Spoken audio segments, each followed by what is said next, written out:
एक interesting case है जहां एक पर्सन को सडनली म्युनिसिपल अथॉरिटीज और तहसीलदार आकर ये बोलते हैं आपका 2 दिन के बाद घर डेमोलिश कर दे रहे। पर्सन परेशान।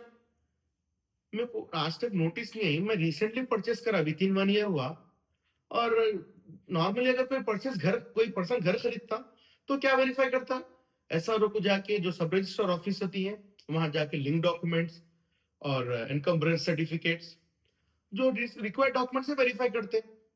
और ये डीम थॉट ये रहता है कि हर किसी का, अगर कोई जहां पर रजिस्ट्री रहती है और जो थाट पर 30 ईयर से रिकॉर्ड है और पूरी कॉलोनी बनी हुई है, तो वहां की प्रॉपर्टी तो जेन्युइन नहीं होगी।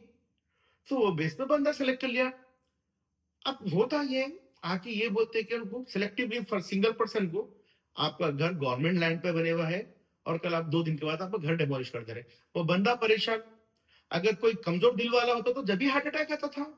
बट वो बंदे ने क्या करा, एक करेज के साथ एक किसी नॉलेजेबल पर्सन को अप्रोच हुआ। तो उन लोग क्या करें, एडवोकेट का एडवाइस दिए। वो पर्सन जो जितने फैक्ट्स और उनके जो सर्टिफाइड कॉपी के डॉक्यूमेंट्स, ईसी कॉपी, जितने भी डॉक्यूमेंट्स हैं, वो लाके एडवोकेट को बताए, सर हमारी प्रॉपर्टी तो ऐसा है। एडवोकेट वेरीफाई करे, क्रॉस वेरीफाई करे, उसके बाद ऑनरेबल हाईकोर्ट में रिट ऑफ मैंडामस डाले। जी हाँ, रिट ऑफ मैंडामस। तो उसमें रिट ऑफ मैंडामस मीन होता है कि हाईकोर्ट क्वेश्चन करता अथॉरिटी को, आप क्या बेस पे वो डेमोलिश करे।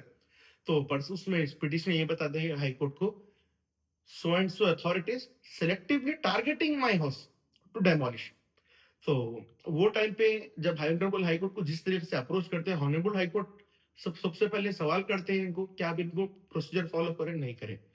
और इसी वजह से ऑनरेबल हाईकोर्ट उनको ये डायरेक्शन देता है कि फॉर नॉट टू इंटरफेयर और इन द पिटिशनर्स पोजीशन, जो पिटिशनर प्रॉपर्टी है ना, वहां पर इंटरफेयर नहीं होना। और साथ में ये प्रोसीजर देता है कि अगर genuinely it is a government land, that follow the due procedure of law. Due procedure of मतलब जहां पर नोटिस इश्यू करना, आप पिटिशनर को बताना ये आपकी गवर्नमेंट लैंड है, you have to vacate it. तो वो टाइम पे अगर आपका ये due procedure of law follow हुआ, तो वो टाइम पे अगर आपका जा रहा है तो गवर्नमेंट की तरफ से आपको कंपनसेशन भी मिल सकता।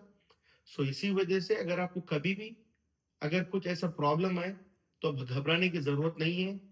कोई भी एक नॉलेजेबल पर्सन को अप्रोच करें, या एक एडवोकेट को अप्रोच करें, या हाईकोर्ट को अप्रोच करें। एडवोकेट के थ्रू भी अप्रोच कर सकते हैं आप, पार्टी इन पर्सन भी अप्रोच कर सकते हैं। तो इसी वजह से आप कभी पैनिक नहीं होना, कोई प्रॉपर्टी का इश्यू रहे तो। We are in a democratic country और this is your right to approach judiciary, right to seek a help from the high court.